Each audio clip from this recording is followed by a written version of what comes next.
डरना मत, डरना मत कि इष्ट देव को ये पसंद, क्या पसंद है?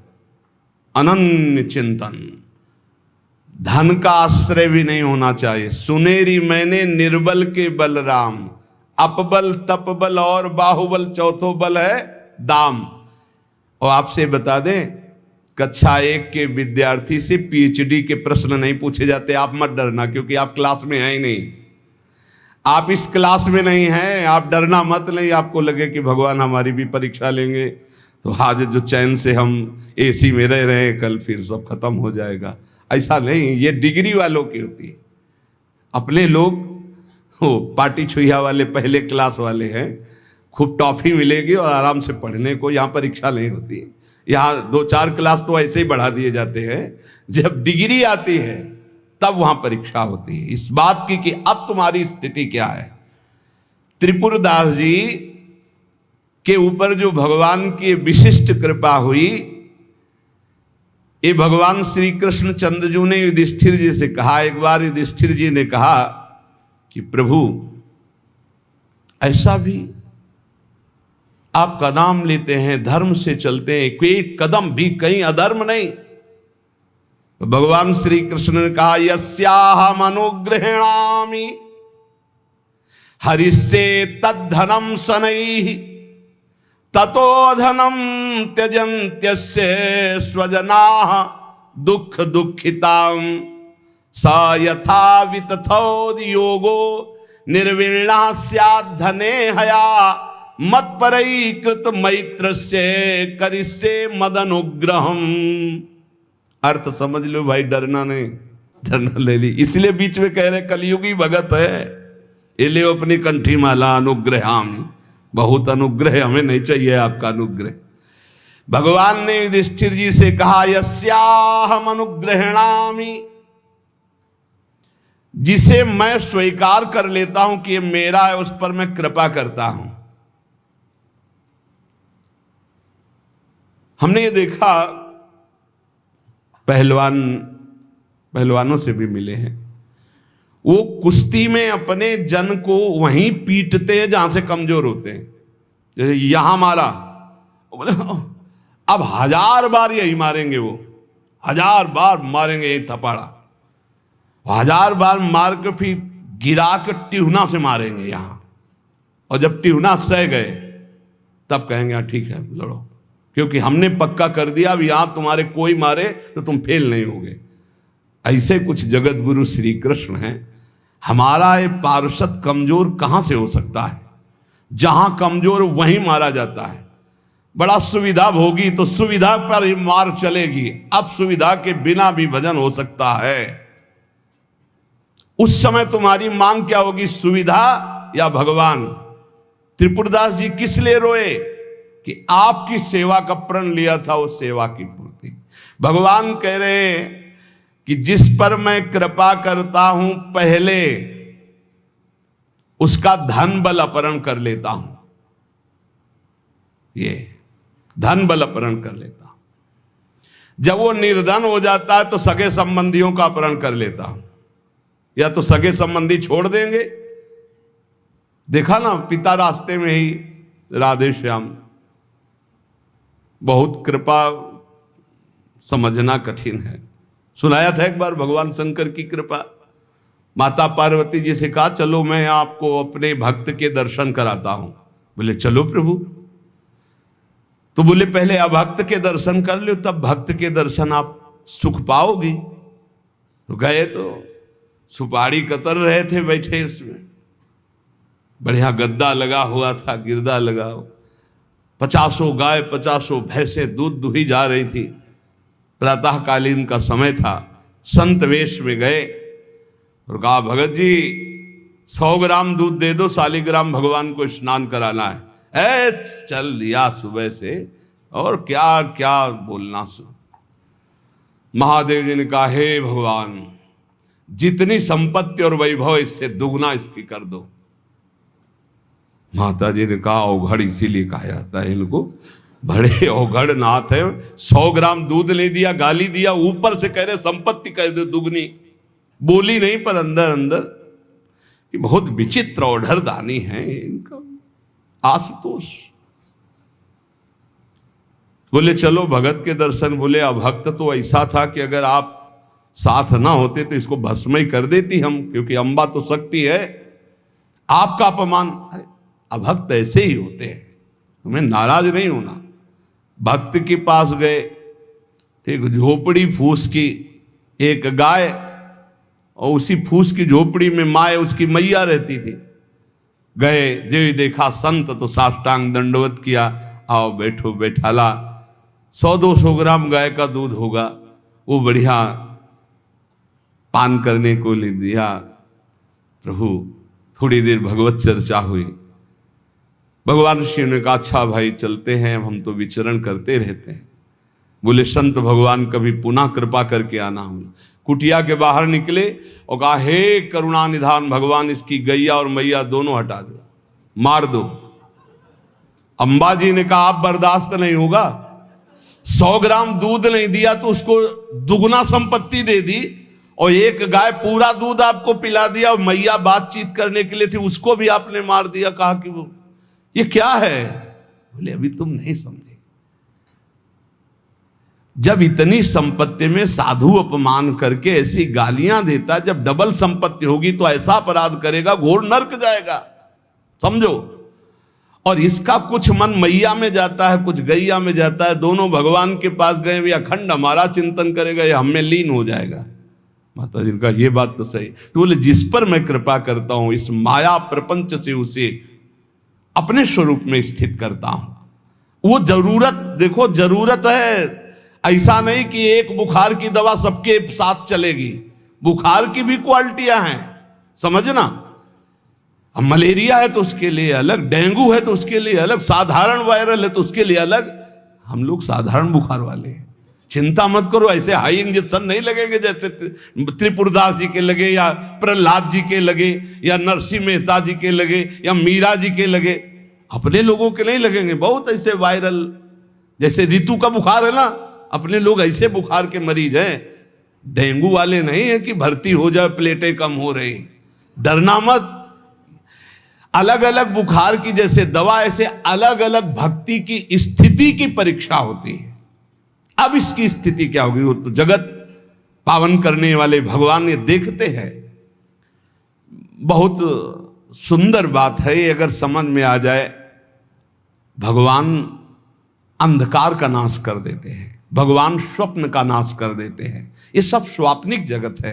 अब मोह ममता से युक्त, इसलिए डर जाओगे। तो हम कह रहे हैं तुम्हारे साथ ऐसा होगा ही नहीं, क्योंकि तुम उतनी स्थिति के ही नहीं हो। डरना मत, सच्ची मानिए। क्या चक्रवर्ती सम्राट अम्बरीश जी भगवान के भक्त नहीं है? ध्रुव जी भगवान के लिए भजन करने के लिए गए तो आज ऐसा पद मिला कि त्रिभुवन में किसी को नहीं। सुदामा जी को दरिद्रता प्राप्त थी और सुदामापुरी की रचना हो गई, जैसे द्वारिकापुरी की रचना। आप हमारे श्री कृष्ण के प्रति ऐसा ना सोचे, ये जो कह रहे हैं बड़ी गुप्त बात है। उसके अंदर के ममत्व का नाश कर देते हैं, उसके अंदर के अज्ञान का नाश कर देते हैं। क्या आप अपने अज्ञान का नाश करवाना नहीं चाहेंगे? यहां अज्ञान की वृत्ति के नाश की बात। आप ऐसा मत सोचिएगा। और आज तक कोई भक्त आपको भिखारी नहीं मिलेगा। आप ध्यान दीजिएगा, पुरुष से लेकर के जहां दृष्टि डालिए, जहां भक्तों को तो आपके 4 घर में लोग होते हैं, उनके भोजन की व्यवस्था में आप चिंतित रहते हैं, समझ रहे? जब हम मांग के खाते थे तो भूखे रह जाते थे, और जब भरोसे पे हैं तो 300-400 लोगों का बाल भोग, राज भोग और शयन भोग अपने आप हमारे प्रभु पूरा करते। तो हरिष्ये तद धनम, तुम्हारा घर कितना बड़ा है, हमारे घर में कितने बैठे हो देख लो। घबराना मत, इसलिए हम कह रहे, डरना मत। अब इसीलिए कह रहे, नहीं तो आपको लगेगा भगवान कह रहे यस्याम अनुग्रहणामि हरिष्ये तद धनम, ये धन ही हर जाएगा तो अब हमारे भक्ति का मतलब क्या रहेगा? नहीं, इसका मतलब है अज्ञान का नाश हो जाना, तम का नाश हो जाना, माया मोह का नाश हो जाना। क्या आप दुख का नाश नहीं करवाना चाहेंगे? ये भक्ति दुख का नाश करके सर्वतो भावेन महासुख प्रदान करने के लिए है। ततो धनम त्यजन्त्यस्य स्वजनाहा दुख दुखितम, भगवान कह रहे हैं। फिर उसके परिवार वाले उससे प्यार नहीं करते। क्या झूठे प्यार में फंसे रहकर जिंदगी गंवाना चाहोगे? क्या आप ये नहीं जानोगे कि तुम्हें कोई प्यार नहीं कर रहा? क्यों झूठ में जीवन व्यतीत करना चाहते हो? सच्ची कोई प्यार नहीं कर रहा, कोई प्यार नहीं। अपने सुख के लिए प्यार कर रहा है, कोई तुम्हें प्यार नहीं कर रहा। तो भगवान कह रहे हैं मैं परिवार से भी उदासी पैदा, कोई उसको प्यार नहीं करता। असलियत में आ गई बात कि कोई प्यार नहीं करता। फिर कह रहे हैं कि जब वो व्याकुल चित्त हो जाता है, कोई उसे प्यार नहीं करता, ऐसा लगता है सब मुझे छोड़ दिए, तब मैं एक रास्ता देता हूं अपने भगवत प्रेमी महात्मा का। वो विशुद्ध संत से मिलता है, और जब संत से मिलता है तब मैं उसे अपनी कृपा से ऐसा सराबोर कर देता हूं, अनुग्रह की वर्षा कर देता हूं, और वो मेरे में डूब जाता है। महाभागवत जन्म जन्मांतर के पापों का नाश करके महान सुख की प्राप्ति, ये है रहस्य हमारे प्रभु का, जो भक्तों के जीवन में जगह जगह पर दुख दिखाई देता है। वो हर मोड़ में ईंट खड़ी कर देते हैं, इधर चल सीधे। ये इतना फिसड्डी मन है कि अगर वो कृपा न करे तो माया में फंसा रहे, पर वो ऐसे ईंट रखते चले जाते, निकल मेरी तरफ बढ़कर आ जा। प्रेम शब्द ये संसार में सार्थक नहीं है, धोखा है। यहां संसार में कोई किसी से प्रेम नहीं करता, कोई नहीं करता। अपने स्वार्थ की पूर्ति के लिए ही यहां प्रेम शब्द का प्रयोग किया जाता है। प्रेम केवल सच्चिदानंद से होता है, क्योंकि प्रेम कामना रहितम, प्रेम में कामना नहीं होती, और यहां बिना कामना के प्रेम नहीं होता, इसलिए वो प्रेम नहीं है। वो राग है, वो मोह है, वो आसक्ति है, वो काम है, प्रेम नहीं है। प्रेम सच्चिदानंद में होता है, क्योंकि प्रेम सूक्ष्मतरम, और यहां स्थूल शरीर को लेकर प्रेम किया जाता है। स्थूल शरीर को लेकर, जो स्थूल को लेकर किया जाता है वो राग होता है, प्रेम नहीं होता। जो कामना को लेकर किया जाता है वो राग होता है, प्रेम नहीं होता है। और ये क्रिया स्वरूप है, और प्रेम अनुभव स्वरूप है। प्रेम अनुभव स्वरूपम, और ये क्रिया स्वरूप है। इसमें क्रियाएं होती हैं, तो ये क्रियाएं मोहाशक्ति से होती हैं। प्रेम अनुभव स्वरूपम, हृदय का विषय, अनिर्वचनीयम, इसमें वचन बोलते हैं। जहां एक दूसरे के प्रति मैं तुम्हें बहुत प्यार करता हूं, क्यों? उसको प्रभावित करके अपनी वासना की पूर्ति करना है। इसलिए चाहे कोई वासना हो, कोई स्वार्थ हो, कोई किसी से मित्रता करता है तो बीच में गंदगी होती है, निज सुख गंदगी होती है। अपनी भावना को पोषण करना, अपने स्वार्थ का पोषण करना, अपनी वासना का पोषण करना, अगर ये गंदगी निकल जाए तो सच्चिदानंद प्रेम कहीं भी कर ले तो भगवान की प्राप्ति हो जाए। पर स्वसुख वांछा रूपी गंदगी का त्याग, जो अपने सुख को भोगने के लिए दूसरे से प्यार का शब्द प्रयोग किया जाता है, ये राग है, ये काम है, ये मलिन वासना है, ये प्यार नहीं है, ये मदांध है। को आ मदांधो मदनातुरोवा, ये काम से व्याकुल पुरुष ऐसा बोलता है। अपनी कामना की पूर्ति, काम का तात्पर्य केवल एक जनेंद्री जन्य नहीं है, हर इंद्री की कामना से युक्त होकर जो किसी से बोला जाता है मैं तुम्हें बहुत प्यार करता हूं, ये केवल वासना का केवल सूचक है। क्योंकि अनिर्वचनीयम प्रेम स्वरूपम, प्रेम कभी कहा नहीं जा सकता कि मैं तुम्हें बहुत प्यार करता हूं। इसलिए प्रेम सार्थक होता है सच्चिदानंद भगवान में। प्रेम शब्द केवल लगता है भगवान में, और यहां जो भी होता है वो राग होता है, काम होता है, आसक्ति होती है, मोह होता है। प्रेम शब्द श्री भगवान में सार्थक होता है, समझ लीजिए। जहां भी प्रेम कोई कहे कि हम आपसे प्रेम करते, तो समझ लेना बहुत कोई न कोई स्वार्थ बुद्धि है, कोई न कोई वासना बुद्धि है, कोई न कोई अपने सुख की बात ये देख रहा है मेरे में, इसलिए कह रहा है मैं तुम्हें बहुत प्यार करता हूं। प्रेम विशुद्ध होता है, कामना मलिन होती है। प्रेम निस्वार्थ होता है और कामना स्वार्थ युक्त होती है। यहां कौन निस्वार्थ प्रेम करता है? यहां कौन विशुद्ध प्रेम करता है? उज्जवल होता है प्रेम, और काम मलिन होता है। प्रेम इंद्रियातीत है और काम इंद्रियों से होता है। तो ये प्रेम सार्थक होता है सिर्फ श्री भगवान में। जो आपको बोले कि मैं आपको बहुत प्यार करता हूं, तो समझ लेना ये वासना का खेल खेलने का षड्यंत्र है, ना कि प्रेम। आज इसी षड्यंत्र में फंसकर अपने चरित्र को, अपने जीवन को दूषित किया जाता है और कहा जाता है प्रेमी हैं हम। प्रेमी, प्रेम शब्द को कलंकित किया जाता है। वही प्रेमी हितधाम में थे तो एक जोड़ी आई, उन्होंने कहा कि हमने लव मैरिज किया है, आशीर्वाद दीजिए। बढ़िया है। एक साल बाद अकेले दिखाई दिया हमको, भाई अकेले आए आप? बोले तलाक हो गई है। यह है प्रेम। दूसरा मिल गया कोई स्वार्थ पूर्ति के लिए, उससे अच्छा अपनी भावना में, खत्म प्रेम। स्वार्थ की पूर्ति को संसार में प्रेम कहा जाता है। इसलिए प्रेम शब्द को गंदा न करो। प्रेम केवल अंतर में विराजमान निरंतर जिनकी सत्ता है उन श्री भगवान से होता है। जब प्रेम होने लगता है तो दूसरी समस्त वस्तुओं से, समस्त स्थितियों से मन हटने लगता है। केवल प्रीतम ही प्रीतम सुहाते हैं। ऐसा कामी पुरुष को भी होता है, ऐसा कामिनी को भी होता है। बस बिल्कुल नजदीकी है काम और प्रेम में, पर प्रेम निर्मल भास्कर है और ये घोर अंधकार है। इसलिए गोस्वामी जी ने बहुत समझ कर मांगा कि काम ही नारी प्यारी जिम, लोभी जिम प्रिय दाम, तिमि रघुनाथ निरंतर प्रिय लागो मोहिराम। हमारा आपसे प्रीता कैसी हो? जैसे कामी पुरुष की कामिनी में होती है, जैसे कामिनी की कामी पुरुष में होती है, ऐसे हे नाथ मेरी चित्तवृत्ति निरंतर आप में लगी रहे। प्रेम तभी माना जाता है जब अपनी शुद्ध भूल जाए और केवल प्रेमी की याद रहे। और यहां अपनी शुद्धि रहती है। अपनी शुद्धि के द्वारा अपनी वासना की पूर्ति को यहां प्रेम कहा जाता है। इसलिए नाटक है, प्रेम नहीं है। बिल्कुल कोरा नाटक है। बहुत विचित्र विचित्र गति, बहुत विचित्र गति।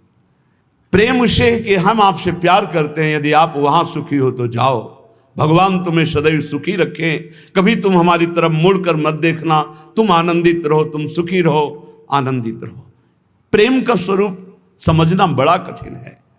यदि मेरे देखने से तुम्हें दुख होता, मैं कभी तुम्हारे सामने नहीं आऊं।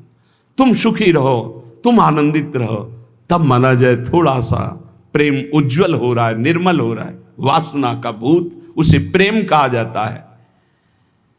प्रेम केवल प्रीतम, अपनी भी शुद्ध भूल जाए, अपनी भी शुद्ध भूल जाए, या अपनी ही शुद्ध की पूर्ति के लिए प्रेम शब्द का प्रयोग किया जाता है।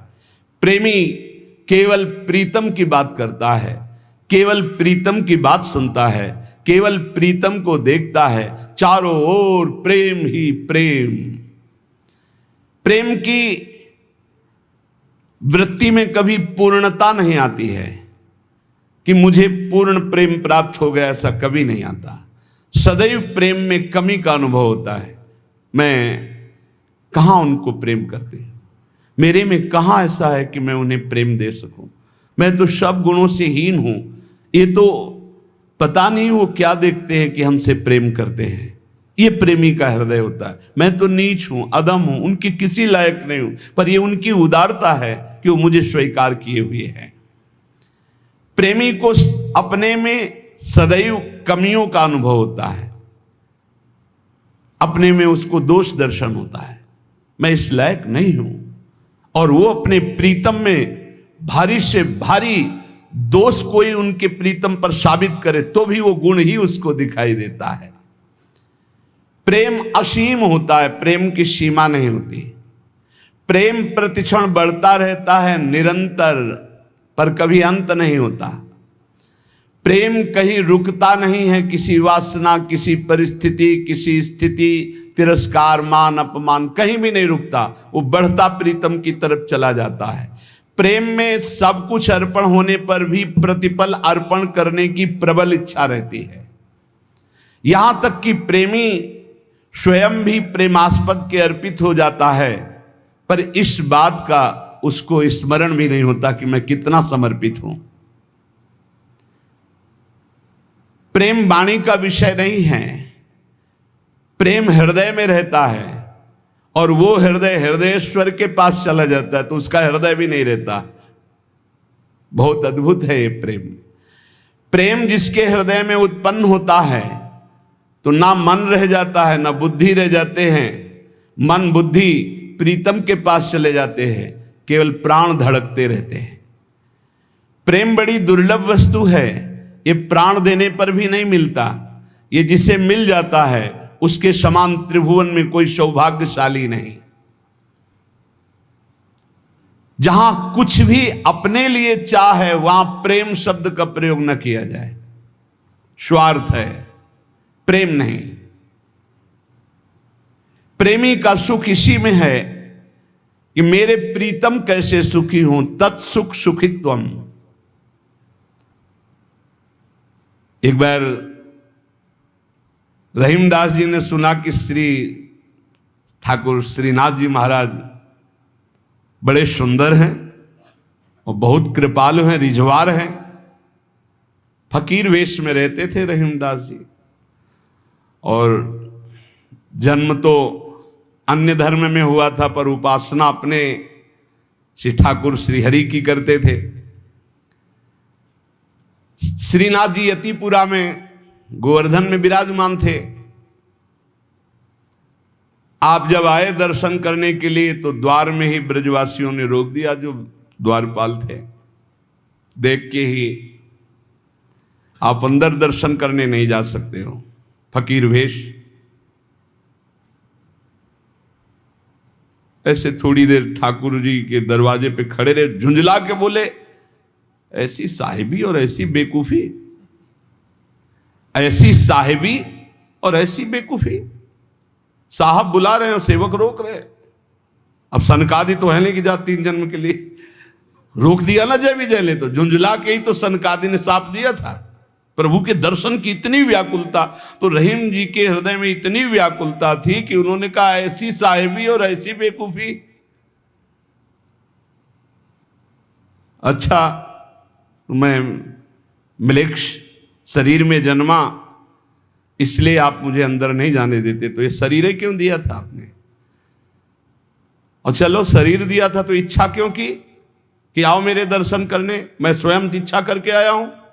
पहले सुनवाया, बड़े कृपाल हो, बड़े सुंदर हो, बड़े उदार हो, और बुलाया तो ऐसी साहिबी और ऐसी बेवकूफी, मुझे धक्का मार के बाहर किया जा रहा है कि मैं आपके दर्शन न कर सकूं। इतनी प्रशंसा सुन करके आया और आपका फकीर हूं, आपका हूं। हरि रहीम ऐसी करी ज्यों कमान सरपूर, खैच अपनी ओर को छाड़ी दियो अति दूर। हरि तुमने तो ऐसा कर दिया जैसे धनुष करता है। धनुष खींचा अपनी तरफ जाता है तो बाण दूर निकल जाता है, खींचा अपनी तरफ धक्का मार के दूर भगा रहे हो कि मेरे दर्शन नहीं कर सकते। गोविंद कुंड पर आए और वहीं बैठ गए। अश्रु चलने लगे कि अगर ये प्रीति दी तो आपने धक्का मार के हमें दर्शन देने से क्यों इनकार कर दिया? क्यों बुलाया आपने? ऐसा क्यों मजाक किया मेरे साथ? मैं आपके लिए जीवन धारण की हुई हूं और आपने धक्का लगा के बाहर करवा दिया। गोसाई जी के हृदय में एकदम व्याकुलता हुई, श्री विट्ठलनाथ जी के हृदय। और आपने कहा, किसी फकीर का अपमान तो नहीं किया यहां किसी ने? देखो कैसा भगवान का खेल होता है। तो उनका, हाँ, एक फकीर आए थे, उनको रोक दिया गया। अरे जल्दी खोजो, जल्दी खोजो, हृदय में दाह हो रहा है, जल्दी खोजो, कहीं दूर ना चले जाएं। ऐसा होता है, पक्का होता है। खोजा तो ये गोविंद कुंड में छतरी पे बैठे थे, आंसू चल रहे थे।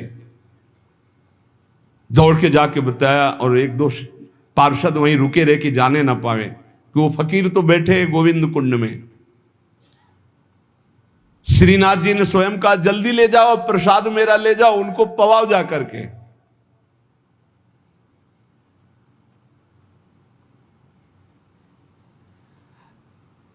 फिर श्रीनाथ जी ने कहा कि वो मान धारण किए हुए प्रसाद तो पाएंगे नहीं ऐसे, जब तक हम नहीं जाएंगे। तो इधर तैयारी प्रसाद की जा रही, उधर अपने प्रसाद की थाल लेकर ठाकुर जी स्वयं गए और कहा, बाबा प्रसाद पा।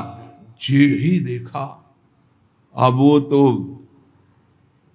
छवियावन मोहन लाल की काछे काछन कलित मुरली कर पीत पिछोरी साल की, छवियावन मोहन लाल की, बंक तिलक केसर को कीने, दुति मानो विधु बाल की, बिसरत नाही सखी मोमनते, उचितवन नयन विशाल की, नीकी हसनी अधर सधरन की, छवि छीनी सुमन गुलाल की, जलसों डार दियो पुरैन पर, डोलन मुक्ता माल की, आप मोल बिन मोलनी डोलनी, बोलनी मदन गोपाल की, ये स्वरूप निरखै सोई जाने, इन रहीम के हाल की।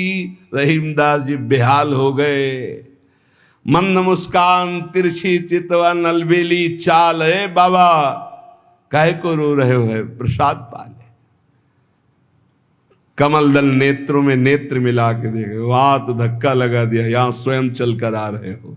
कमल दल नयनन की उन्मान, बिसरत नाही सखी मोमनते, मंद मंद मुस्कानी, कमल दल नैनन की उन्मान। नजदीक आए, पालो प्रसाद। उन्होंने कहा, खैंची चढ़न ढीली धरनी, कहो कौन है रीत, आज काल मोहन गही, वंश दिया की रीत। वाह महाराज, बड़ी विचित्र है आपकी लीला।